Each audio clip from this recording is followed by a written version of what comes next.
Pero ¿saben qué también es alucinante? Cómo a pesar de que la medicina y la tecnología avanzan cada año, los antibióticos son más, las bacterias son, ¿no?, más poderosas, porque resulta que hace un tiempo la OMS publicó una lista de bacterias que no tenían antibióticos, es decir, que eran sumamente resistentes. Y esto nos remite a lo que ha sucedido hace algunos días en el Hospital Cayetano Heredia, donde se denunció que varios niños habían sido infectados por una bacteria súper resistente que había desarrollado el KPC. Un KPC le dicen, ¿no? Estrictamente fueron contaminados, ¿no? O sea, es decir, no desarrollan una enfermedad, pero pues adquieren esa bacteria. Y para contarnos acerca de esa historia, nos encontramos con el doctor Eduardo Gotuso, que es director del Instituto de Medicina Tropical de la Cayetano Heredia, de la universidad. Fui director por 25 años, ahora soy profesor emérito. Sí, muchas gracias. Muy bien, cuéntenos por favor para tener más claridad y tranquilidad al respecto. Primero estamos hablando de superbacterias, que no hay medicina alguna que pueda atacarla. Pero yendo al caso específico de estos pequeños en la unidad de pediatría en la Cayetano Heredia, ¿qué fue lo que sucedió?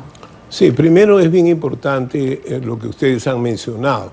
O sea, la Organización Mundial de la Salud reconoce de que cada vez en el mundo existen bacterias que se están volviendo resistentes a los antibióticos. Y entonces el desarrollo de nuevos antibióticos no ha podido ir a la misma velocidad que la aparición de resistencia. Entonces, el año 2014, la Organización Mundial de Salud hace una lista y dice, uno de los 5 problemas mundiales es el tema de resistencia bacteriana. Y dentro de ellos incluye 3 bacterias, una de ellas es la Pseudomonas, el otro es la Acinetobacter y el otro es toda esta familia que se llaman KPC, que se vuelven resistentes a los antibióticos que hay. Entonces, incluso algunos de ellos, como la Acinetobacter, se está sacando un antibiótico de hace 50 años para poderlo usar, etcétera, porque no hay nuevas medicinas. Bueno, los KPCs ocurren en todo el mundo. O sea, el Perú es uno de los últimos países de América Latina que ha comenzado a tener el problema de KPC. Hace 10 años en Colombia era un problema de todos los hospitales, en Estados Unidos y en Europa durante años ha sido un problema casi incontrolable, donde una de las cosas que se hace es lo que se llama vigilancia epidemiológica. ¿Qué significa eso? Hacer un procedimiento de una vez por semana a todos los pacientes que tengan cualquier enfermedad dentro del hospital, se le hace un examen rectal y se busca esta bacteria. En el caso estamos hablando de pacientes que sobre todo llevan mucho tiempo internados. En el caso de Cayetano hubo un chico que tenía más de 15 meses hospitalizado. Lamentablemente en el Perú no tenemos hospitales intermedios. La norma dice que después de 6 meses uno debería salir del hospital independiente de qué cosa es lo que tenga. Sin embargo, en nuestros hospitales no existe una cosa intermedia, no hay un hospital donde uno los pueda derivar. Y eso significa que estas personas pueden ser foco o ser receptores de nuevas bacterias. Entonces, lo que se ha hecho es una búsqueda activa.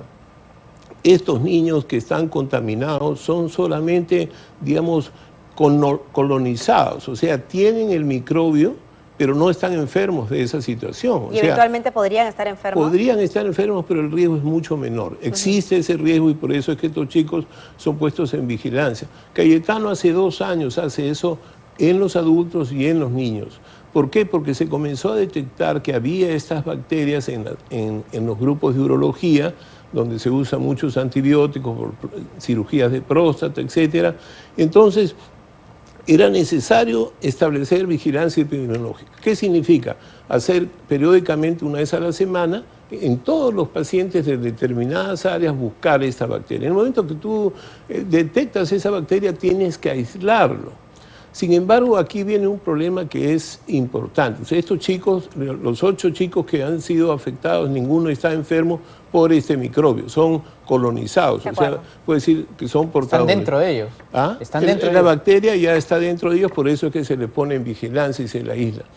Lo que ocurre es que nosotros tenemos una gran deuda de salud. Los hospitales como Cayetano o cualquier hospital de Lima fue construido hace 50, 60 años. ¿Cuántos cuartos hay para aislados? 1 o 2. Si usted tiene 5 niños, ¿qué cosa se tiene que hacer?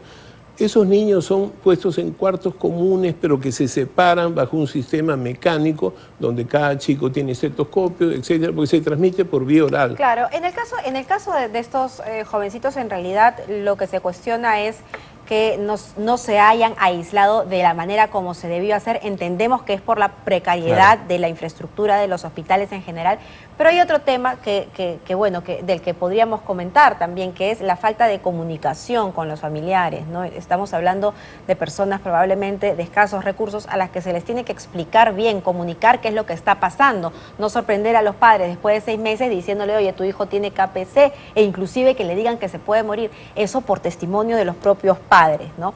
Pero eso ya es un tema aparte que tiene que ver, lamentablemente, siempre el trato humano con los pacientes y con los familiares.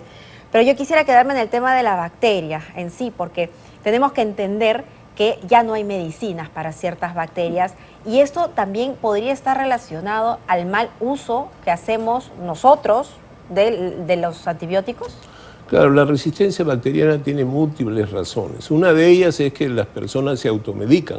Van a la farmacia y compran un antibiótico o lo guardan en la casa y toman cada vez que tienen un Yo pongo un resfrío. ejemplo femenino, infección urinaria.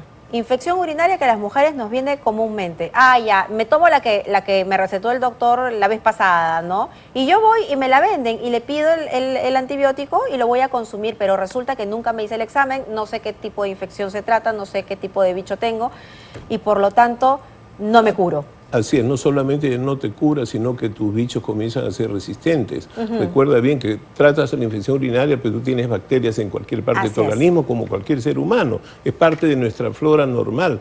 Entonces, nosotros indicamos, los infectólogos indicamos, no se arranca ningún antibiótico si usted antes no se hace un cultivo. O sea, tiene que hacer eso para saber qué germen es y a qué es resistente.